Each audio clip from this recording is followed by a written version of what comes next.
안녕하십니까. 원가관리사 1급 13번째 강의를 지금부터 시작하겠습니다.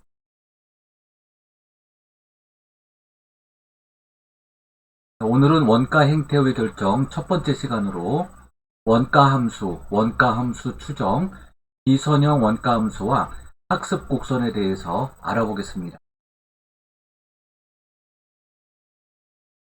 제4장 원가 행태의 결정입니다. 원가 행태의 결정을 보겠습니다. 원가 함수, 원가 추정과 원가 예측을 상호 연결짓는 개념이 원가 행태의 파악입니다. 즉, 예측력이 높은 원가 추정은 원가 행태가 제대로 식별, 분석될 때 가능합니다.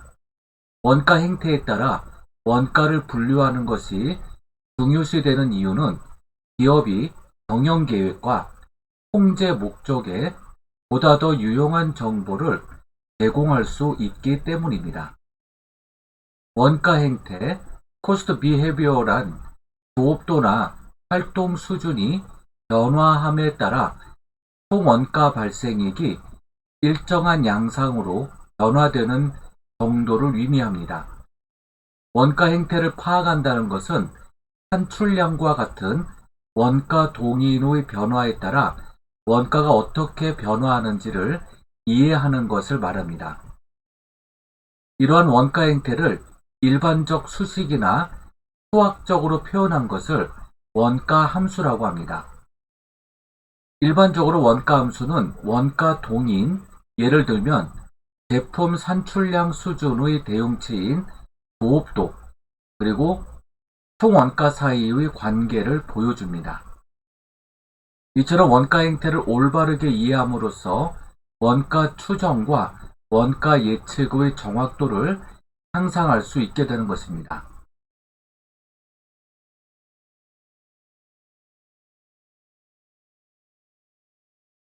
원가 행태에 따라 변동 원가와 고정 원가를 구분하는 데 영향을 미치는 요인들은 다음과 같습니다. 첫 번째로 원가 대상이고, 두 번째로 기간에 대한 정의입니다. 원가 대상은 원가 대상을 어떻게 정의하느냐에 따라 특정 원가 항목을 고정 원가, 변동 원가로 구분할 수 있습니다. 원가 대상의 범위를 크게 설정하게 되면 원가 항목이 변동 원가로 구분되고요. 원가 대상의 범위를 작게 설정하면 고정 원가가 될 수 있습니다. 예를 들면 공장을 관리하는 감독자에 대한 임금은 고정 원가입니다. 즉, 개별 제품별로 보게 되면 공장 감독자는 개별 제품을 생산하는 데 직접적인 기여자는 아닙니다. 그러므로 고정 원가에 가깝죠. 그렇지만 원가 대상을 공장 전체로 본다면 공장 전체로 놓고 공장 감독자에 대한 월급을 원가 행태로 보게 되면 변동 원가가 될 수 있다는 것입니다. 두 번째로 기간에 대한 정의인데, 조직의 경영활동에서 원가가 발생하는 기간을 충분히 길게 정의하면 특정한 원가가 변동 원가로 구분될 수 있습니다. 변동 원가부터 하나씩 보겠습니다. 변동 원가, variable cost란 조업도의 변화에 따라 총 원가가 비례적으로 증감하는 원가입니다. 조업도가 0입니다. 조업도가 0이면 원가도 0입니다. 조업도를 생산량으로 놓고 본다면 생산량이 오른쪽으로 향해 갈수록 증가합니다. 그러면 이에 따라 원가도 같이 올라갑니다. 그러면 우상향하는 곡선이 그려지는데 이것을 순수 변동 원가라고 합니다. 조업도에 따라서 원가가 높아지게 됨에 따라 당연히 단위당 원가는 항상 고정적일 수밖에 없습니다. 총 원가는 조업도에 비례하여 증가하지만 단위당 원가는 조업도와 관계없이 항상 일정한 것입니다. 이것이 순수 고정원가의 특징입니다.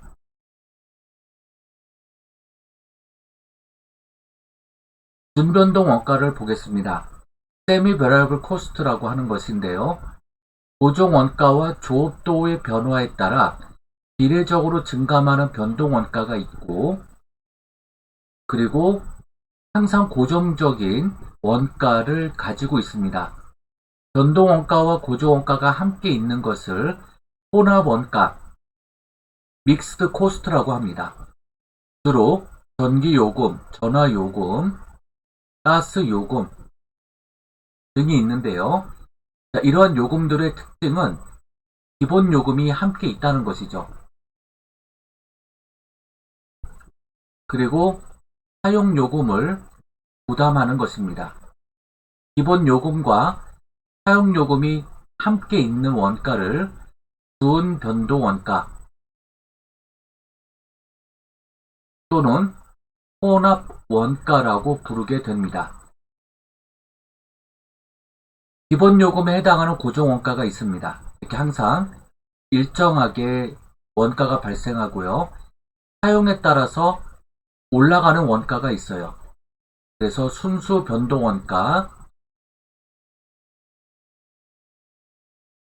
순수 고정 원가가 함께 있는 상태, 이것을 준변동 원가라고 부릅니다. 이번엔 고정 원가입니다. 고정 원가, 픽스드 코스트는 관련 범위 내에서 조업도와 관계없이 항상 일정하게 발생하는 원가를 말합니다.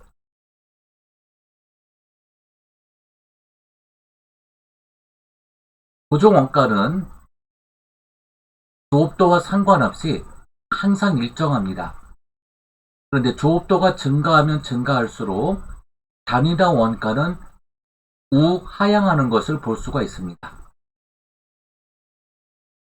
계속 조업도가 증가하면 증가할수록 단위당 원가는 0에 가깝게 갈 수 있다는 얘기입니다. 이것이 순수 고정 원가에 해당되는 내용입니다. 이번엔 준고정 원가입니다. 세미 픽스드 코스트라고 하는 준고정 원가는 특정 관련 범위 내에서는 총원가가 항상 일정합니다. 즉 X1까지 생산을 하게 될 때 공장 건물, 기계 장치가 일정하게 유지되면서 원가가 발생합니다. 그런데 조업도의 단위가 올라갈수록 고정 원가도 한층 더 올라가게 됩니다. 그 이유는 공장 건물을 제2 공장 건물로 신설하거나 기계 장치를 새로 임차하거나 취득하게 되면 캐파량이 올라감에 따라 고정 원가도 그 단위만큼 올라갑니다. 이렇게 계단형 원가로 형성이 되는 것이죠. 이러한 것을 준고정 원가라고 합니다.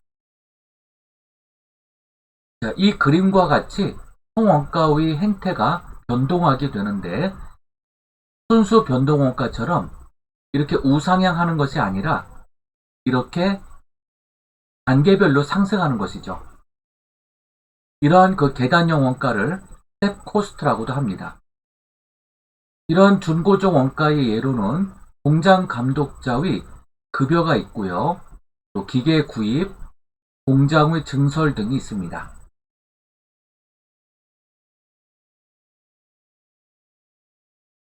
원가함수 추정을 보겠습니다. 회계학에서 원가함수, 코스트 펑션은 일반적인 원가함수 형태라고 할 수 있는 y는 a 플러스 bx로 절편 인터셉트인 a와 기울기 계수 슬로프 코피션트인 b를 추정하는 것입니다.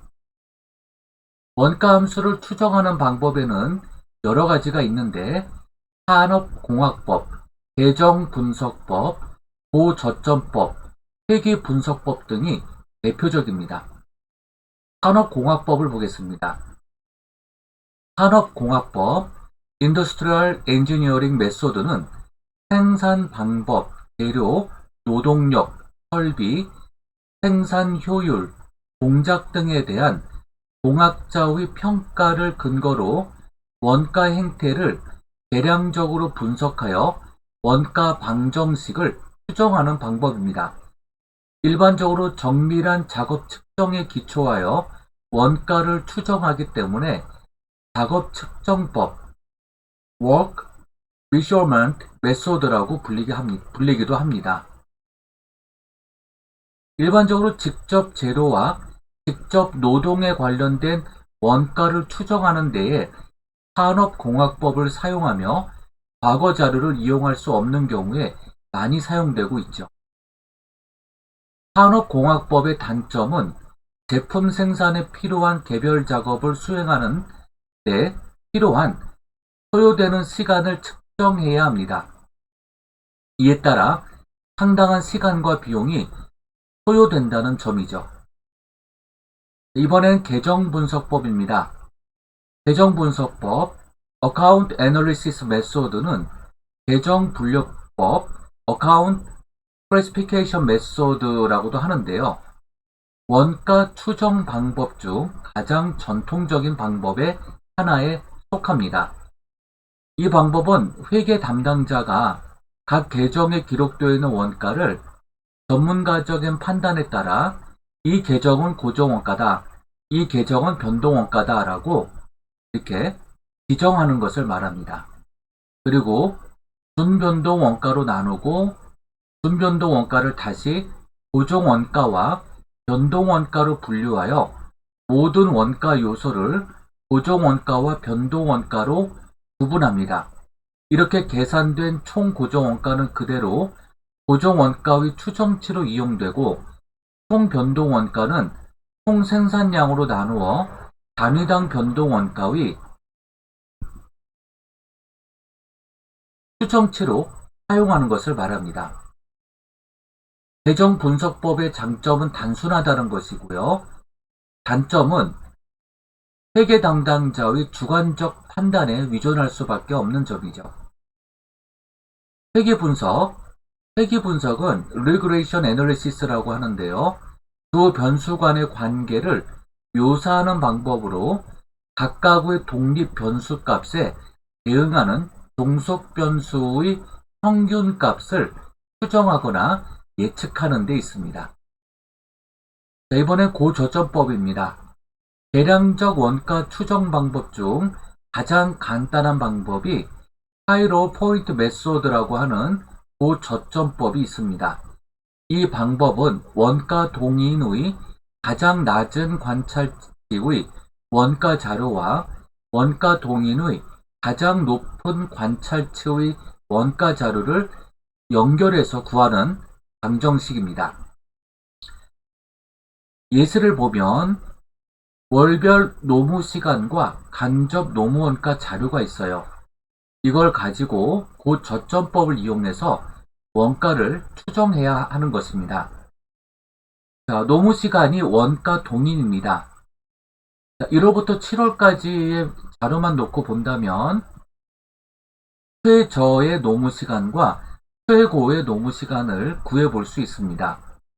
현재 119시간이 최고의 조업도였고 가장 낮은 시간이 70시간으로 나오죠. 네, 그 다음 보겠습니다. 8월부터 12월까지 또 이렇게 조업 시간들이 쭉 나와 있습니다. 자, 이거는 고저점법에 따른 시기고요. 자, 그러면은 자, 1월부터 12월까지를 볼 때 3월의 노무 시간이 119시간이 최고의 조업도를 보였던 원가 동의인에 해당하는 시간이고 119시간에 발생된 간접 노무 원가는 21,782원입니다. 최저의 원가 동인을 보였던 것은 5월이고 70시간입니다. 이때 발생한 간접 노무 원가는 1,291원입니다. 그러면 최고의 노무 시간에 할당된 간접 노무 원가 21,782원에서 최저의 노무 시간에서 발생한 간접 노무 원가인 1,291원을 차감합니다. 나누기 최고의 노무 시간 119시간에서 마이너스 최저 노무 시간인 70시간을 뺍니다. 이렇게 해서 평균 원가를 구합니다. 그럼 노무 시간당 원가가 234.511원이 나오는 것을 볼 수가 있어요. 자, 총 고정원가 추정을 해보겠습니다. 총 고정원가는 원가동인 최저 관철치의 총원가 마이너스 원가동인의 최저 관찰치의 추정 변동 원가를 차감합니다. 원가동인 최저 관찰치의 총원가에서 단위당 변동 원가 곱하기 원가동인 최저 관찰치를 곱합니다. 자, 그러면 27,782원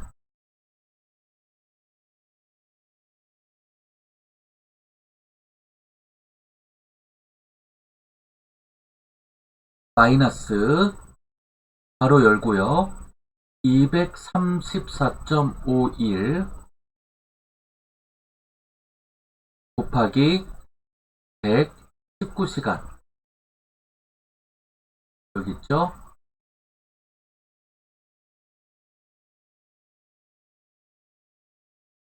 그러면 마이너스 6,124.69원이 나옵니다. 원가함수 추정을 해보면 간접 노무 원가는 이 금액에다가 플러스 234.51 곱하기 노무 시간을 곱해서 구하게 됩니다. 그러면은 추정 노무 원가가 나오는데요. 이 노무 시간은 미래 발생될 미래 실제 발생한 노무 시간입니다.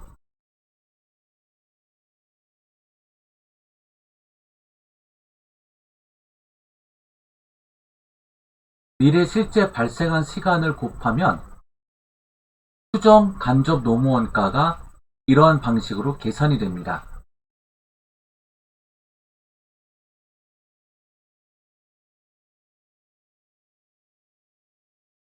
고저점법을 이용하여 원가 함수를 추정하는 경우 원가 함수의 절편은 마이너스 6124.69원으로 음의 값을 보이고 있는데 이는 본래의 원가 함수가 비선형임에도 불구하고 원가 방정식을 선형으로 측정했거나 노무 시간이 0인 경우가 관련 범위 밖에 있기 때문입니다. 따라서 음의 절편은 관련 범위 내의 원가 자료를 이용하여 원가 함수를 계산한 결과로 나타나는 수치일 뿐입니다. 만약에 마이너스 값이 아니라 양의 값이라고 하더라도 노무 시간이 제로인 경우에는 고정 원가에 대한 추정치는 아니라는 뜻입니다. 따라서 고저점법을 이용하여 구한 원가 함수는 관련 범위 내에서만 그 유용성이 있습니다. 이번에 비선형 원가 함수와 학습 곡선에 대해서 알아보겠습니다. 앞절에서는 선형 함수를 가정해서 원가 추정 방법을 설명했습니다. 그러나 현실적으로 원가와 이에 영향을 미치는 원가 동인 간의 관계는 선형 관계로 나타낼 수 없습니다. 원가 동인과 원가 간의 선형성이 존재하기 위해서는 다음과 같은 조건들을 만족시켜야 하는데요. 첫째, 수입과 산출 사이의 물리적 관계, 즉 피지컬 릴레이션십이 선형이어야 합니다. 예를 들면 생산에 투입되는 원재료가 증가함에 따라 산출량이 동일한 비율로 증가해야 합니다. 둘째, 구입한 투입물과 사용한 투입물의 양이 같아야 합니다. 셋째, 투입물의 구입 원가가 구입량과 선형 관계를 가져야 합니다.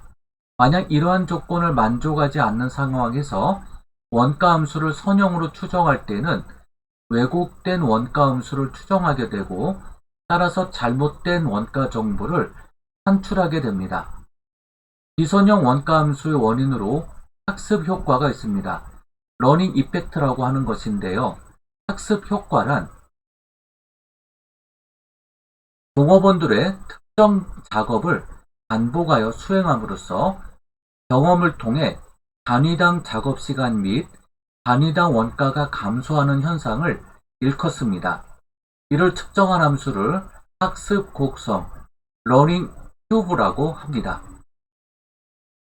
학습 효과가 존재할 경우 누적 생산량이 증가할수록 단위당 누적 생산 시간이 점차로 단축됩니다.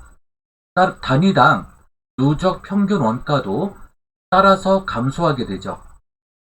생산량이 증가할수록 낮은 제품 원가로 제품이 생산되는 것입니다. 따라서 기업은 총생산 원가나 등분 원가를 추정하는 의사결정을 내릴 때에 학습 현상을 고려하는데 이는 학습 효과로 인한 원가 절감이 가능하기 때문입니다.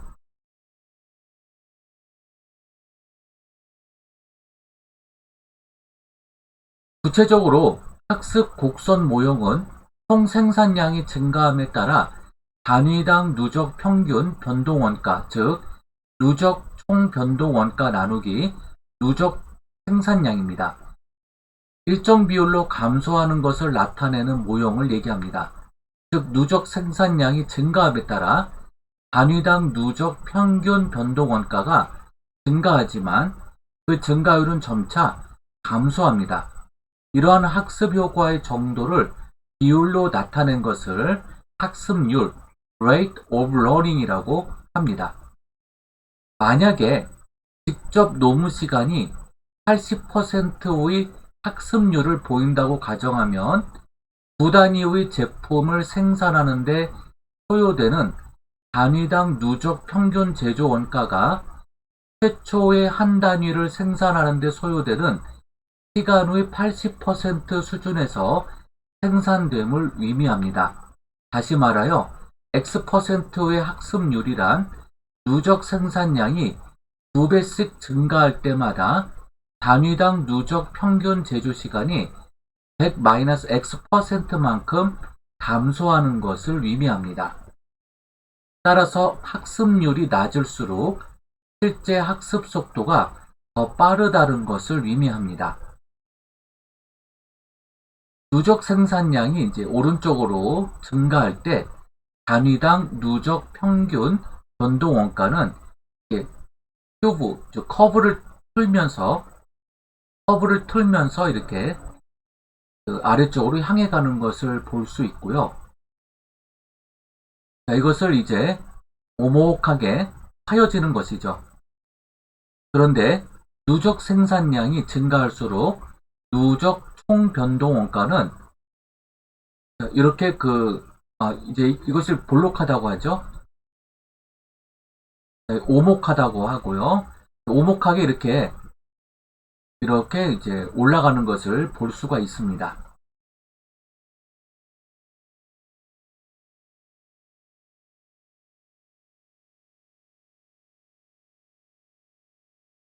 모나미 주식회사는 최초 한 단위 생산에 1000시간이 소요되고 80%의 학습률을 보입니다. 누적 평균 학습 곡선을 이용하여 누적 생산량이 16단위일 때 총 생산 시간을 계산하시오.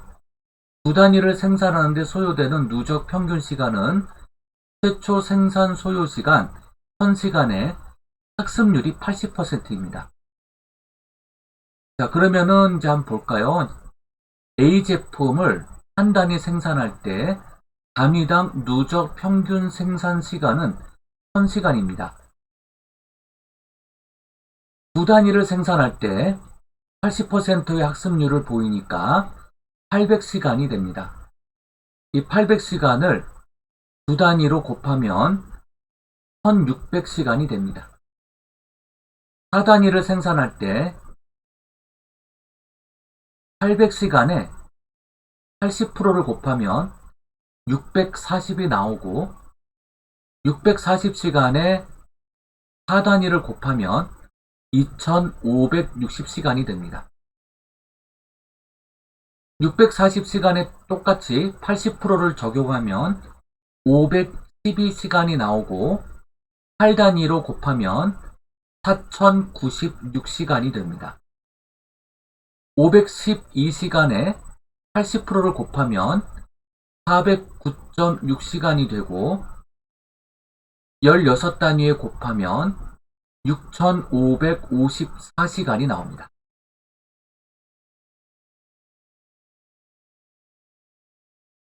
네, 감사합니다. 자, 다음 수업 시간에 또 뵙도록 하겠습니다. 네, 수고 많으셨습니다.